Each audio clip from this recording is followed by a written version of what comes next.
Bonjour à tous, aujourd'hui on continue notre petit walkthrough sur le Battle Mage. Donc on se reprend là tout de suite au niveau du point de TP qui est ici. On va au nord et tout de suite sur la gauche normalement vous avez le Broken Statue Staff, donc qui sera pour une quête secondaire où il faut retrouver le plastron, la tête, le bâton. Il faut l'amener à la statue de Glaucos qu'on trouvera plus tard. On continue, c'est juste derrière, on a un autre petit point d'intérêt. Bon, c'est vraiment pas grand chose, c'est ici. Hop, on va tuer eux là vite fait. Voilà. Ici vous avez ces sortes de cheminées. Donc vous avez une quête qui vous demande de détruire les cheminées qui sont proches de Pyrgos. Donc c'est la quête que nous donne la sorte de général au début au moment où on quitte Pyrgos. Et on pourra les rendre cette quête une fois qu'on en aura détruit. Alors je sais pas exactement lesquelles et ce qu'il faut détruire. En tout cas, il faut toutes les détruire parce qu'il y a une autre quête, on va dire, qui est pas écrite, donc un peu secondaire, dans laquelle... pardon. Dans laquelle vous devez aussi détruire toutes les cheminées, mais là c'est toutes les cheminées de la map. Et ça vous donnera des Embers of Night.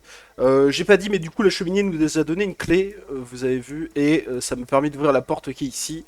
Au cas où vous auriez trouvé la clé et vous savez pas où est-ce que vous l'avez trouvée, voilà. Vous savez que c'est au-dessus de ce waypoint, vous pouvez ouvrir ici.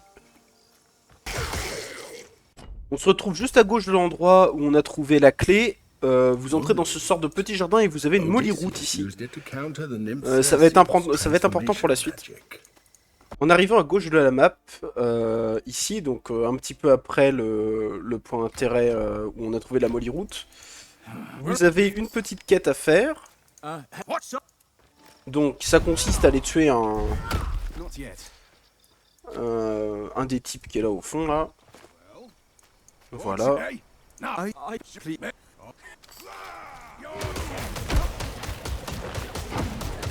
Ah, donc il peut être un peu balèze en fonction du build que vous jouez.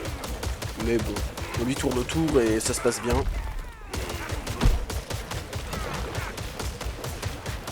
Il met un petit peu de temps à mourir, mais ça va le faire. Une fois que vous l'avez tué, ils vont tous vous attaquer là. Voilà. C'est là que le tour du LOL c'est marrant.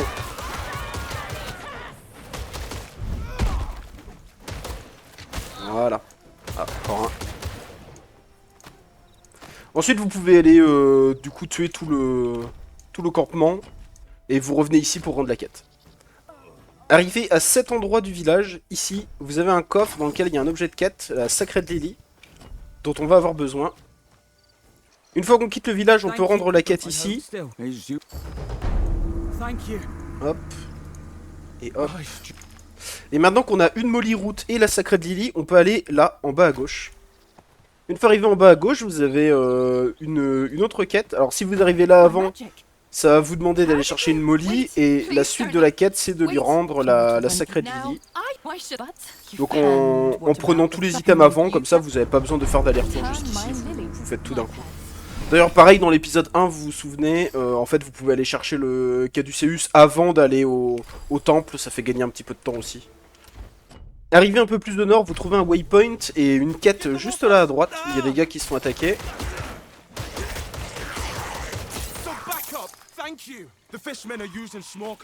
Donc la petite quête c'est assez simple, hein. Vous allez au bout de la zone là. Vous tuez les monstres. J'ai plus mon enchantement d'activer, pardon.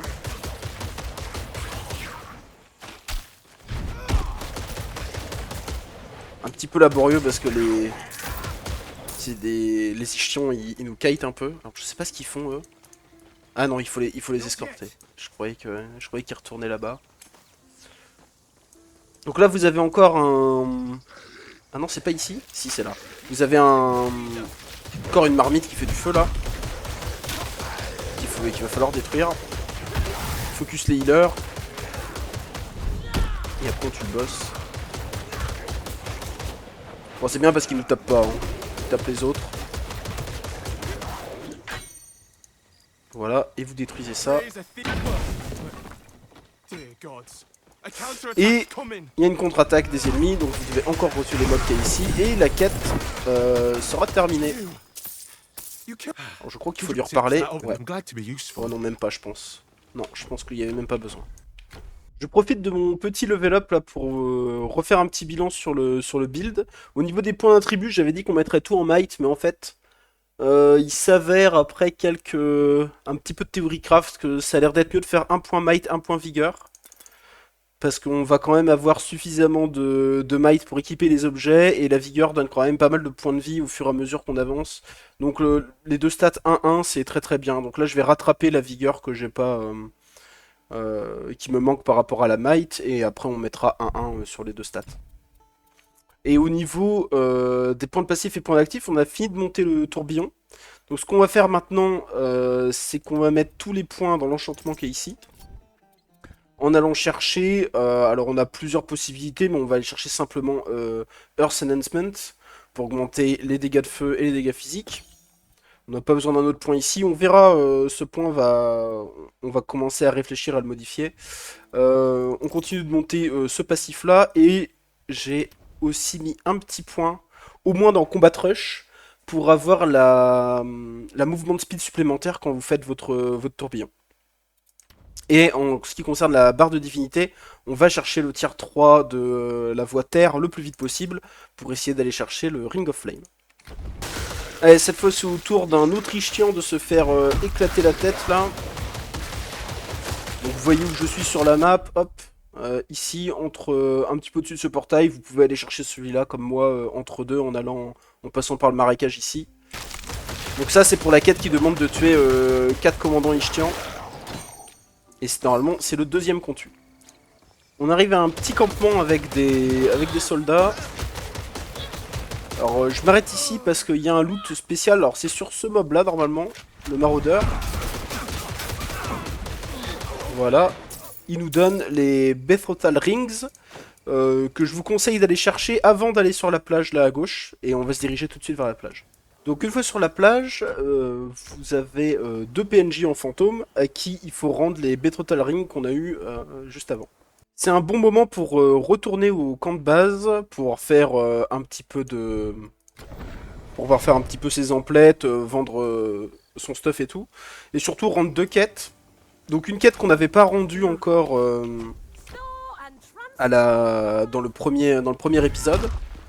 C'est à Otus vis-à-vis des chauves-souris qu'on a libérés au temple en ruine. Donc il va nous donner un petit peu d'expérience.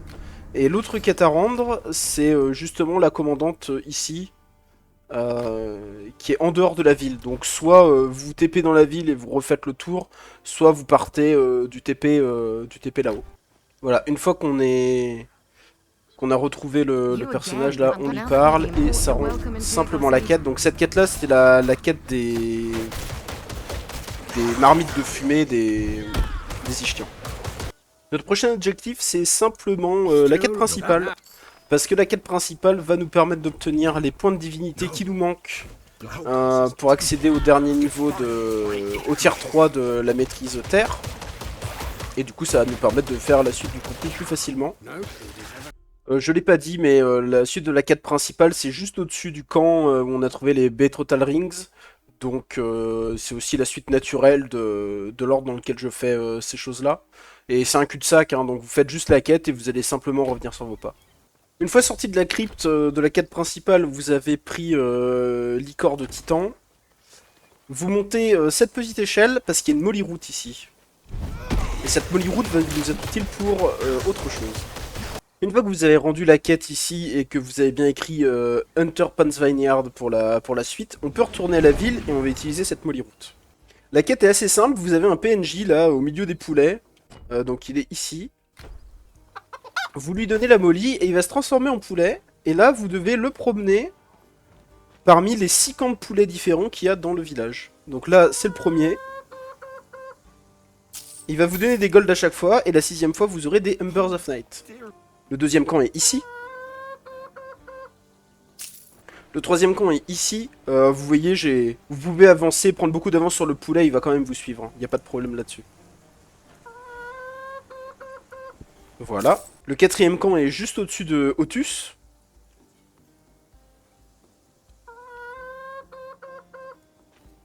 Le cinquième, il est juste en face du shrine.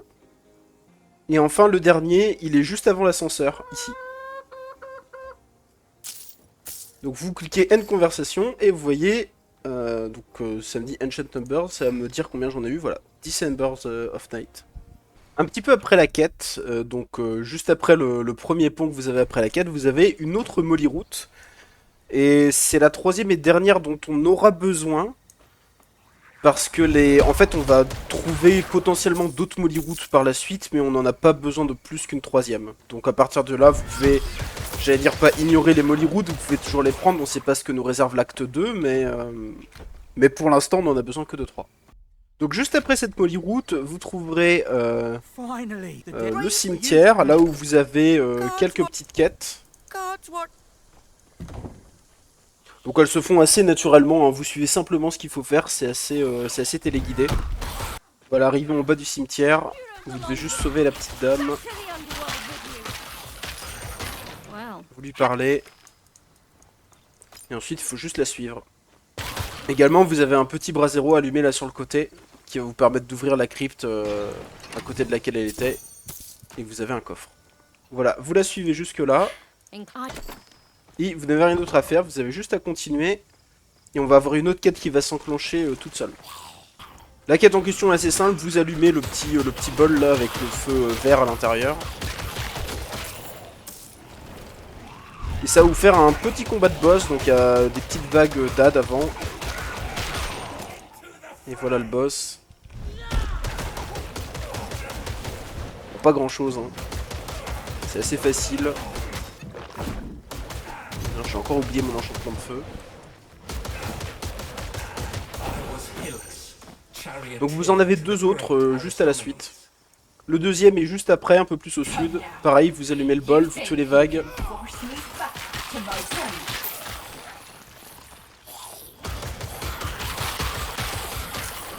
Encore une fois, rien de très compliqué avec le build, hein. Vous voyez, on tourbillonne dans les squelettes, on les tue tous. Aucune difficulté.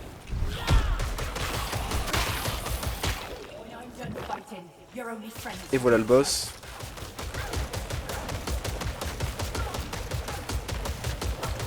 On tourne, on la tue et on passe au troisième. Le troisième est tout à la fin du cimetière, juste avant la sortie.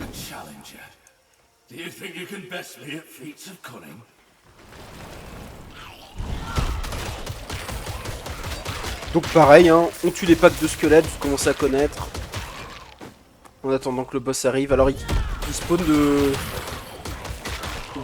à une distance assez loin, donc faut aller les chercher par moment.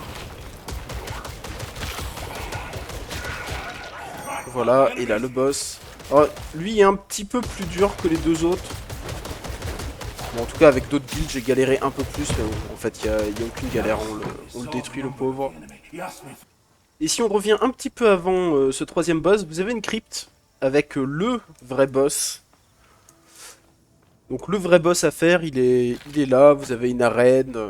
Bon, je suis plutôt chanceux, juste avant d'affronter le boss, j'ai trouvé une arme à une main, une Coral Mace. Ça augmenterait bien nos dégâts, mais en fait je vais pas m'en servir pour vous montrer que les choses sont tout à fait faisables sans trouver d'unique. Et donc c'est parti pour le boss, hein. Donc vous allez voir, c'est assez simple, hein, c'est un peu calqué sur les trois qu'on a affrontés, c'est-à-dire vous avez des packs d'ad.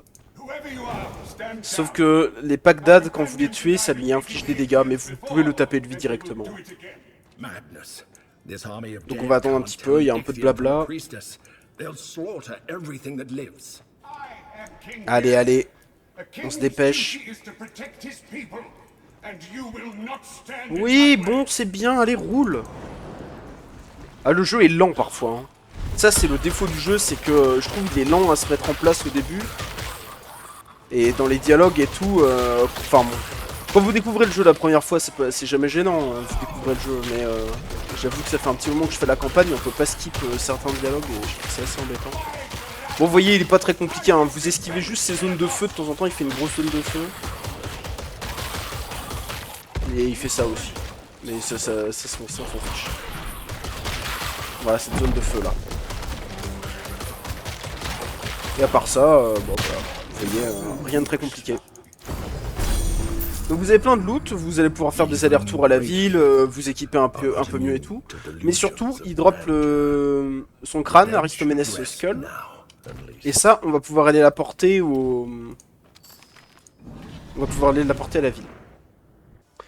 Une fois retourné à la ville, vous pouvez aller sur le shrine pour utiliser les remnants. Donc par exemple le crâne qu'on vient d'avoir. Et ça nous donne une quête. Cette quête nous demande d'aller refaire un des boss. Donc vu que c'est le premier boss qu'on peut refaire, je vous conseille d'aller refaire celui-là tout de suite. Comme ça vous avez tout de suite l'expérience de la quête. Donc pour refaire le boss, c'est très simple. Vous retournez à l'endroit où il y a le boss. Vous allez sur le petit memory notes là qui est écrit sur la map. Vous cliquez, vous faites activate. Vous voyez, ça vous coûte 620. Et ça va simplement relancer le boss. Ça devrait détruire mon portail aussi, non? Oui, c'est ça. Hop. Et là, vous refaites le boss, tranquille. Sans prise de tête. Ouais, très facile à battre. N'oublie pas d'utiliser son petit bouclier de temps en temps. Oula, j'ai failli y passer. Une fois que vous l'avez tué, la quête se rend toute seule, donc il n'y a rien besoin d'aller rendre de plus, on peut continuer. Une fois qu'on a quitté le cimetière, vous voyez, on arrive ici où il faut aller sauver Kaenas. Donc cette quête est assez intéressante dans la mesure où ça va vous donner un objet épique, mais c'est toujours le même. Et cet objet épique là, il faut savoir qu'il est... comment dire? Il est scalé sur le level auquel vous rendez la quête. Donc si vous rendez la quête, bah là on est niveau 15 par exemple, on va rendre la quête niveau 15. Et ben l'arme sera niveau 16 je crois qu'elle a un niveau de plus. Donc si vous la rendez niveau 27, l'arme sera niveau 28. Donc c'est un bon moment pour le faire je trouve. Parce qu'en fait vous avez envie d'avoir une arme puissante le plus vite possible. Et niveau 15 c'est largement suffisant pour boucler le jeu et garder cette arme jusqu'à la fin. On trouvera certainement mieux en chemin, mais l'arme est vraiment pas mal, surtout dans ce build. Donc voilà, on l'aide. Hein. On a beaucoup d'Ishtian. Très agréable à cleave avec notre build.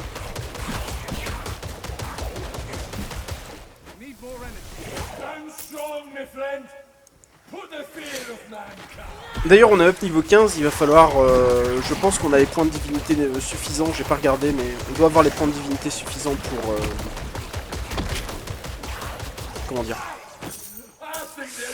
pour aller chercher Ring of Flame. Donc là on peut lui parler et il nous demande d'aller chercher son épée qui est juste au dessus. Donc c'est assez facile, hein. Une fois que vous avez monté le... Normalement elle est là l'épée. Je sais pas c'est quel monstre qui la drop, mais voilà c'est lui. Donc une fois que vous avez monté le sorte d'escalier là, alors on s'arrête pas là, on continue parce que ici on a un autre boss Ishtian à affronter, un autre commandant Ishtian. Donc lui c'est le troisième de la quête des Ishtians à tuer et il nous restera plus qu'un.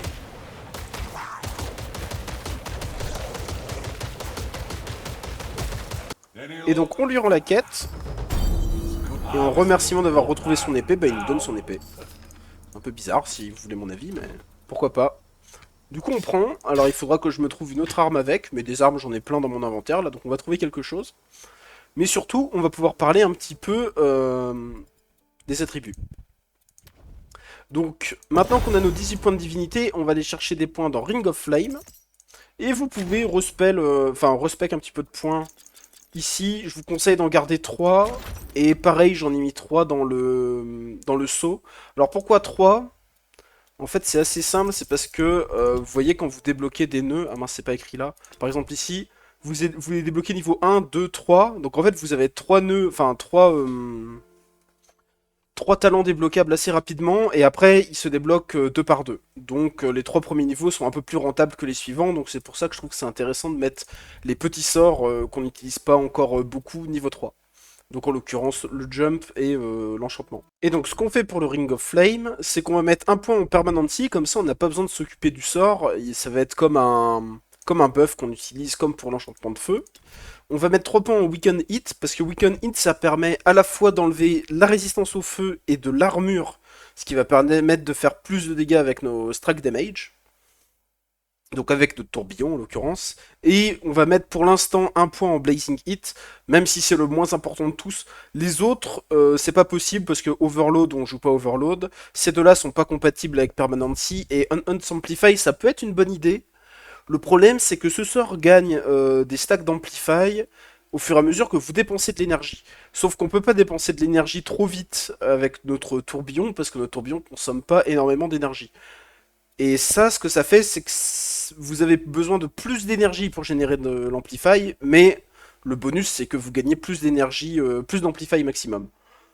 Mais en fait, quand on fait le test, donc ce qu'on va faire du coup pour ça, c'est qu'on va changer un petit peu notre Sweeping Strike. On avait 4 points, on avait 5 points en ramp up et 1 point en rage, et en fait on va échanger, on va prendre 5 points en rage et 1 point en ramp up. Et en faisant ça, on va dépenser un peu plus. Alors, hop, je prends une potion pour vous montrer. Et donc je tourne, toute mon énergie descend, et vous voyez les stacks de mon sort ils montent, mais vous voyez ils sont coincés à 16-17. Donc en fait ça sert à rien de prendre le stack qui m'amène à au-delà de 20, c'est-à-dire jusqu'à 24, parce que de toute façon on n'est pas capable de monter au-delà de 16-17. Alors on peut si on utilise, là quand on arrive au bout à 16-17, on utilise une potion, on continue et on lâche le Z, effectivement on va arriver à 20 stacks. Sinon, au niveau des points de passif, maintenant qu'on passe entièrement en rage avec le tourbillon, on va commencer à mettre des points dans Battle Rage ici. Et aller chercher le 8 points. On ira chercher plus de stacks de rage, là. Et des chances de regagner... Non, pas ça. Ça. De se soigner quand on a trop de rage. On arrive au-delà du stack maximum, on va gagner du heal. Donc ça heal pas grand chose, mais en fait on va gagner de la rage assez rapidement, donc en fait ça représente pas mal. En plus ça augmente tous nos dégâts, donc dégâts de feu et dégâts strike, donc c'est pour ça que c'est intéressant. On a également mis 4 points ici finalement, pour au moins aller chercher les dégâts supplémentaires. Et on s'occupe de ça, et je pense que j'ai rien d'autre à dire, ouais, j'ai rien d'autre à dire. Oups, alors là j'ai pas, j'ai pas mis l'enregistrement, mais il y avait une marmite qui fait de la fumée juste après Kaenas. N'oubliez pas de le détruire et de passer ici pour pouvoir compléter la quête qu'il le demande. Un petit peu après Kaenas, et donc du coup un petit peu après la marmite de feu qu'on a détruite, vous allez trouver un point de TP, et c'est le bon moment pour s'arrêter dans ce côté de l'exploration. Vous voyez, on est quand même très haut par rapport aux autres quêtes qu'on doit faire. Donc là, je pense que c'est un très bon moment pour retourner à la ville et pouvoir scaler notre niveau sur les monstres qu'on va réaffronter. Parce que ce qu'on va faire, c'est que maintenant on va repartir d'en bas et tout remonter ici pour faire toutes les quêtes secondaires qu'il y a dans cette zone-là. Mais dans ce cas-là, ce qu'il va falloir faire, c'est rescaler notre niveau, parce qu'en fait les monstres qu'on va retrouver ici vont être niveau 9-10. Et donc on a quand même envie qu'ils soient à peu près à notre niveau pour pouvoir continuer à gagner de l'expérience. Donc voilà, je suis allé au shrine, j'ai sélectionné ça, et là j'ai activé, vous voyez ça coûte 0, c'est parce que j'ai déjà cliqué dessus. Parfois ça bug et vous devez cliquer 2 fois, alors il y a différents bugs avec ce truc. Mais en général, si vous l'avez jamais activé et que vous l'activez une première fois, ça va pas être effectif, ça va pas fonctionner. Comment on le sait? C'est une fois que ça se termine, vous avez une sorte de lumière là qui s'active au niveau du shrine, et comme ça vous êtes sûr que ça a marché. Mais si vous n'avez pas la lumière en question, c'est que ça n'a pas marché, donc faut recliquer et aller réactiver l'effet ici. Mais comme je disais, la première fois, les golds se dépensent pas. Donc en fait, là j'avais 28 000, j'ai cliqué, ça me coûtait 10 000, ça n'a pas fonctionné, ça a fermé la fenêtre, ça a pas fait la lumière. Et quand j'ai recliqué, j'avais toujours mes 28 000, et là j'ai pu activer 10 000 et ça a fonctionné. Par contre, par la suite, je sais qu'en rescalant encore mon personnage, parfois on a 2 fois la dépense. C'est-à-dire qu'il nous fait la première dépense, ça bug, ça remet à 0, et vous devez redépenser l'argent. Et c'est vraiment pénible. Mais au moins pour la première fois ça marche, et je pense qu'on rescalera qu'une seule fois, juste pour le leveling. On va en rester là pour ce deuxième épisode. J'espère que la vidéo vous a plu. Faites ce que vous voulez avec la vidéo, et à la prochaine tout le monde.